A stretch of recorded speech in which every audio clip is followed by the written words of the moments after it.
What exactly does a stylist do? Hi internet friends, today we are talking about personal styling and how to audit your wardrobe like a personal stylist. And just a heads up, I am not a personal stylist. I am just taking things that I have learned over the years. I used to work at Nordstrom in Los Angeles, and I would always watch stylists from afar, whether it be celebrity stylists or stylists that worked in the store. It was something that always intrigued me, and throughout the years, I have definitely honed my personal style and found ways to, on a budget, honor what I enjoy bringing into my wardrobe. Obviously, one of the coolest things about the internet is there are no longer paywalls needed to figure out your own personal style. It's definitely a journey that you can go on yourself for very little cost. These are key things that you can focus on to really build your own personal wardrobe and feel confident in what you're wearing. So without further ado, let's jump into this video. Step number one is figure out who you want to be. What is the image that you want to portray? These are typically the lead-up questions that stylists will ask you to write down. You really want to kind of get into this journal mode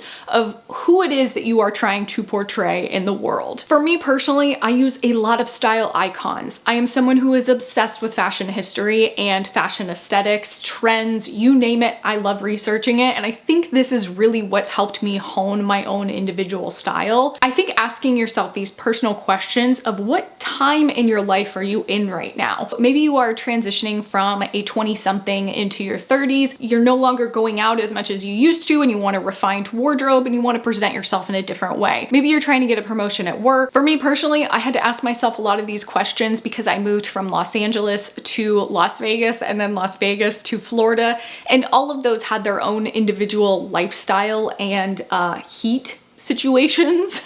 So I had to refine my wardrobe around these lifestyle situations. You really do want to dive in though and ask yourself these personal questions. This is key to finding out what your personal style is going to evolve into. And I know the easiest response is you just want to feel good in your own skin. It's crucial though that you dive deeper into these questions and answers and really get down to the nitty-gritty of what it is that you're trying to portray. The big declutter. This is so necessary and unfortunately can be one of the hardest points in this list that I'm going to go through. I think a lot of times it gets difficult because you will hold on to pieces in your wardrobe out of sentimental reasons alone. Maybe you have a beloved bag that you have worn over and over and over again, and it was such a huge purchase for you, but the reality is it's worn down, it's out of shape, it looks hideous, it's time to go. Either resell them or donate them, but don't feel like you need to purge your entire wardrobe. I think one of the biggest things is going through your wardrobe and identifying the gaps in it and knowing that, okay, I don't have a polished button-down shirt. I need to make a mental note of that. Or, okay, my polished button-down shirt is very run down and maybe is starting to show yellowing in the armpits or something like that.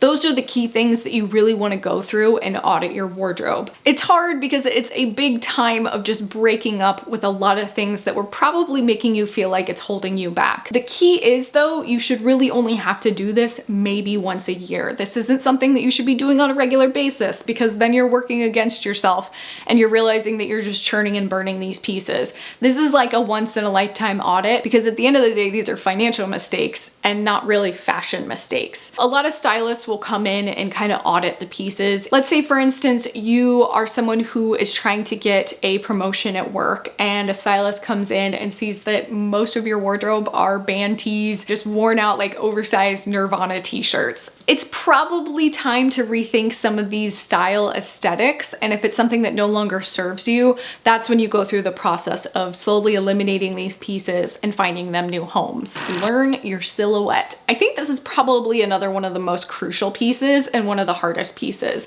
because it feels very strange to audit your body, but a lot of times becoming in tune with your body shape is what's going to elevate and bring your style to that next level. It's so important to embrace and learn your unique silhouette. Are you a pear shape, an hourglass, an apple, a rectangle? That's me, I'm a rectangle, or an inverted triangle. Those are the key shapes that you want to kind of learn and navigate your body type and body size. For me, knowing that I'm a rectangle, I like to wear things that have like very puffy shoulders or ruffles.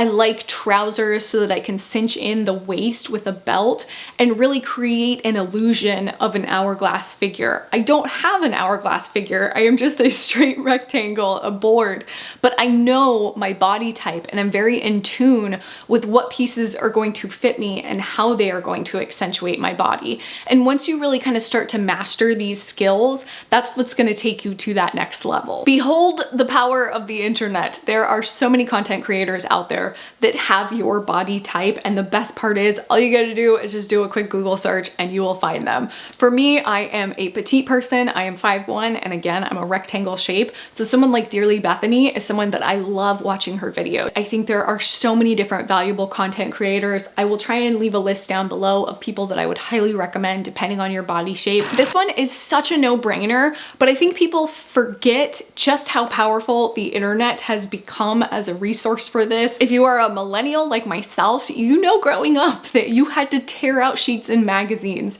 to create your own lookbook or to figure out what your personal style was. That was the only option you had. Now, having Pinterest as a database for you to create and mood board your personal style is such a game changer. This is also something though that takes time. It's not something that you can just go in, just let the algorithm work for you and just go crazy with pinning things. You need to train your algorithm. You need to teach it to recommend pieces based on your personal style. Everyone's algorithm on Pinterest is going to look different, and you can really figure out the people who have their algorithm trained versus the people who are just being fed constant advertisements based on things that like caught their eye because they were eye-popping or colorful or floral or whatever. For me, when I get onto Pinterest, most of my pins are either a very Parisian minimalist vibe or vintage photographs. I love a good mood board session on Pinterest. I could get lost in it for hours, and sometimes I do just that. So the biggest role of a stylist though is to help you kind of narrow down what your personal style is. For me, I think the best way to do this, and again, this is something that's going to take a little bit of time for you,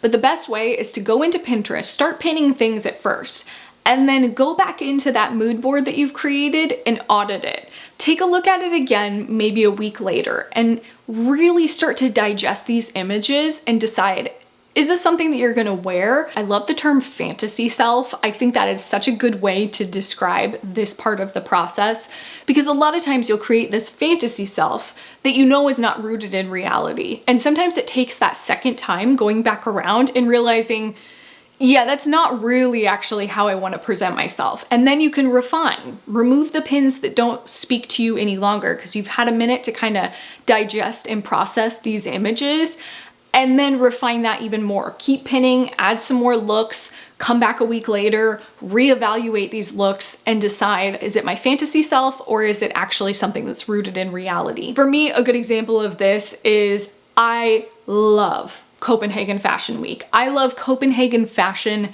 in general. It is something that my eyes gravitate towards, but it is very much my fantasy self. I know that me personally, walking around with outfits like that on, I don't feel like myself. I know I am a lot more of like a Parisian influence, a very minimalist, modern vibe. It's knowing those like key pillars and really inserting that into your Pinterest and your mood boards that helps you really narrow down your style. Okay, now it's the fun part, but also the like really dangerous part. This is the one move that you want to do very slowly. You've done the legwork, you've figured out what your style is, and now it's time to start adding these pieces into your wardrobe. Start with a capsule wardrobe. Remember, we're not reinventing the wheel here, so that's why I say start with the basics first. Build out your capsule wardrobe. The good stuff has already been done over and over and over again. There's already a framework for this, and that's why starting with a good solid capsule wardrobe really helps you figure out what your style is. After you've had fun with the shopping spree and you've let it digest a little bit and you're starting to work these pieces into your wardrobe and find ways to wear them, that's when you can start incorporating and pulling in the trends. I think one of the biggest roles of a personal stylist is knowing the balance between feeling relevant with style, but also having a timeless approach to it. I think that's why I really find joy in keeping up with trends, it's not because I want to have a wardrobe full of every single one of these trends. It's because I want to know how I can incorporate some of these looks, but still keep it timeless. This is the biggest step, and this is the one that takes the most long-term commitment. But trust me, the payoff on this will be just an absolute masterpiece. Oftentimes with celebrity stylists, they will come in, put so many different pieces on the celebrity. Think about any celebrity getting ready for a red carpet premiere. They have gone through the process, most likely, of trying on 20 to 30 different dresses, and there are probably photographs out there somewhere with every single one of those pieces on. So it's key to document your looks. It doesn't mean you have to share it online. It doesn't mean that you have to create an Instagram account. If you want to keep this your own personal journey, that's okay. But trust me, if you're in the stage where you want to share this with an online community, oftentimes the results that come from that are life-changing. You create a community. You get to know people within the same kind of framework and mindset that you're in. This is where you can use the work that you put in with step 4 with building your Pinterest mood board and kind of comparing and contrasting the photos that you're putting into this folder and really starting to evaluate where these pieces start to tie in. And you'll see over time, they'll start to evolve. You'll start to realize the pictures that you were pinning are now showing up in this folder, this Rolodex of outfit ideas that you have. That is it, but I do want to leave you with some homework after you have mastered all of these steps. I personally have to say, learning fashion history was a game changer for me. This was where I really started to find and refine my personal style. Seeing how people did it in the past. Again, I can't reiterate enough, like, we're not reinventing the wheel here. There are so many examples throughout history of classic, timeless style that has evolved into a modern day format and a modern day look. But man, there is something to be said about the classics and the style icons. I think it's pretty cool though that we live in the age of very easily accessible celebrity stylists. Obviously there's Alison Bornstein, Kate Young. I love the fact that we have had a front row seat to Kia Marie, notoriously Kia, here on YouTube. She was someone who was just refining her own personal style and then evolved into a personal stylist. The tools are just so easily accessible now, and I think whether or not you decide to take the plunge and hire a personal stylist, I think there are so many things that you can do on your own personally to really refine and dive into what your personal style means. And it's a forever journey. You're gonna go through so many different life changes, so many different lifestyle changes, but having this knowledge in the back of your head and really refining these skills, it's what's gonna help you in the long run. I hope you guys enjoyed this video. Again, I'm gonna leave some links down below to some great content creators and fashion stylists that I have loved watching over the years, as well as some really good websites that you can shop for your own personal style. I think there's a lot of affordable places, but the one place that I would always recommend starting is a thrift store, because you know, I love me a good thrift trip. Thank you so much for watching. If you guys are new around here, I might have a couple extra videos for you right here, and I will see you in the next one. Bye.